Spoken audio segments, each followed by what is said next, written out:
সুপ্রিয় দর্শক বন্ধুরা, স্বাগত জানাচ্ছি আমার কৃষি ভিত্তিক ইউটিউব চ্যানেল মিলিয়ে দেখিতে। দর্শক বন্ধুরা, আজকের এই পর্বে আমরা জানবো যে ধানের পাতা হলুদ হওয়ার কি কি কারণ থাকে, কোন হলুদের জন্য আমরা কি ব্যবস্থাপনা নিলে খুব দ্রুত হলুদটা সেরে যাবে, কেটে যাবে এবং গাছ পুনরায় সবুজ হবে।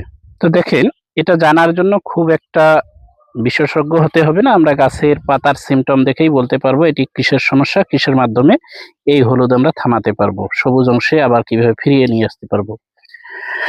তো প্রথমেই আমরা জানি যে যদি নাইট্রোজেনের ঘাটতি হয় সেই ক্ষেত্রে পাতার যে সিমটম বা পাতা যে প্রতিফলনটা দেখায় তা হচ্ছে বয়স্ক পাতা হলুদ হয়ে যায়।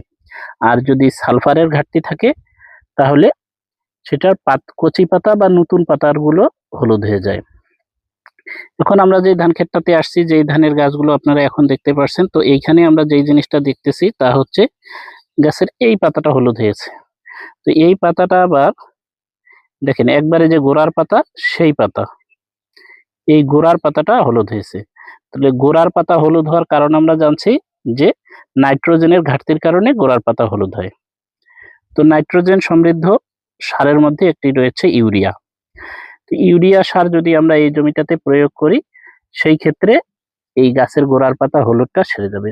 আবার ইউরিয়া সার প্রয়োগের ক্ষেত্রে দেখতে হবে এর আগের বারের ডোজটা বা এর আগের বারের চাপানটা আমরা কবে দিয়েছি, কিংবা এর আগের বারের সারটা আমরা কখন দিছি।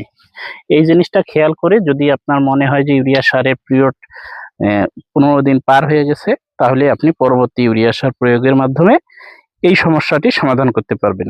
আর যদি আপনারা লক্ষ্য করেন যে গাছের কচি পাতা হলুদ হয়ে গেছে বা নতুন যেই পাতাটা আছে এই পাতা একবারে আগার পাতা হলুদ হয়ে যাচ্ছে, সেই ক্ষেত্রে সেটাকে সালফারের ঘাটতি হিসাবে ধরা হয়। তো সালফারের ঘাটতির কারণে গাছের সবুজ পাতা কচি পাতাটা বা নতুন পাতাটা হলুদ হয়। সেই ক্ষেত্রে আমরা প্রতি বিঘার জন্য 500 থেকে 800 গ্রাম যে 80% সালফারগুলো আছে এইগুলো আমরা সারের সাথে মিক্স করে কিংবা সরাসরি জমিতে প্রয়োগ করতে পারি। সেই ক্ষেত্রে অবশ্যই যেই কাজটা করতে হবে, ধানের জমিতে 40 দিন পরে আর সালফার প্রয়োগ আমরা করব না। আর যদি করতে হয় সেক্ষেত্রে আমরা স্প্রের মাধ্যমে প্রয়োগ করব। কারণ স্প্রের মাধ্যমে প্রয়োগ করলে সেই সালফার খুব দ্রুত কাজ করবে এবং দ্রুত তার কার্যকারিতা হারাবে। আর যদি আমরা তখন সারের মাধ্যমে এই সালফার প্রয়োগ করি, সার ছিটানোর মাধ্যমে কিংবা কোনোভাবে জমিতে ছিটিয়ে প্রয়োগ করি, সেই ক্ষেত্রে এই সালফার ধরতে একটু সময় লাগবে, তবে তার লংজিভিটি বেশি হবে, অর্থাৎ দীর্ঘস্থায়ী হবে। তো যখন দীর্ঘস্থায়ী হবে সেই ক্ষেত্রে যে প্রবলেমটা দাঁড় হবে তা হচ্ছে যে গাছের যে সময় শীষগুলো বাইর হবে সেই সময় পর্যন্ত পাতাগুলো অধিক মাত্রায় সবুজ থেকে যাবে। যখন গাছের পাতাগুলো অধিক মাত্রায় সবুজ থাকবে তখন কিন্তু এই পাতাগুলো সংখ্যা বেশি হবে, শীষটা খাদ্য কম পাবে।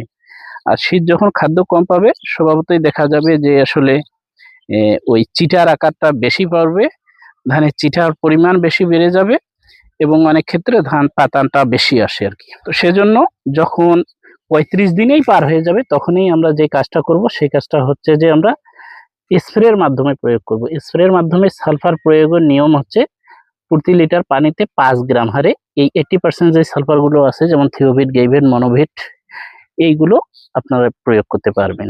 তাহলে সালফারের অভাবে হচ্ছে গাছের একেবারে কচি পাতা, আর নাইট্রোজেন বা এর অভাবে হচ্ছে নাইট্রোজেন বা ইউরিয়ার অভাবে হচ্ছে গাছের গোড়ার পাতা।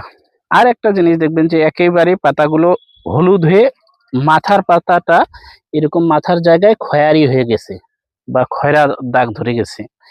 এই পাতাটা যে কোনো পাতায় হতে পারে। যদি এই ধরনের সিমটম দেখা দেয় যে একেবারে মাথার পাতা খয়রা হয়ে গেছে, মাথার পাতাটা পুড়ে আসতেছে, সেই ক্ষেত্রে কিন্তু আপনার জিঙ্কের ঘাটতিও লক্ষ্য করা যায় বা জিঙ্কের ঘাটতি হতে পারে।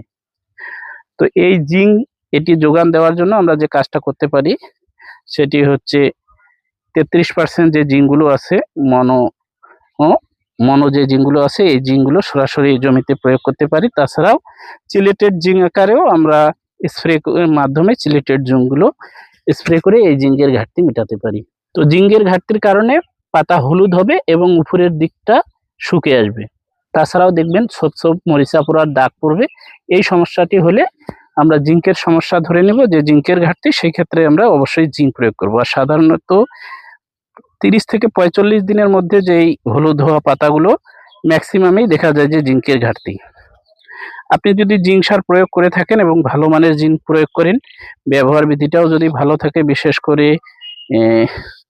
এই টিএসপির সাথে প্রয়োগ করেননি, আলাদাভাবে আলাদা নিয়ম মেনেই প্রয়োগ করছেন, সেই ক্ষেত্রেও যদি জিঙ্কের ঘাটতি থাকে তাহলে আপনি অন্য ভালো করে পর্যবেক্ষণ করে তারপরে ব্যবস্থা নিয়েন। তো দর্শক বন্ধুরা, এটাই ছিল আজকের মূল টপিক।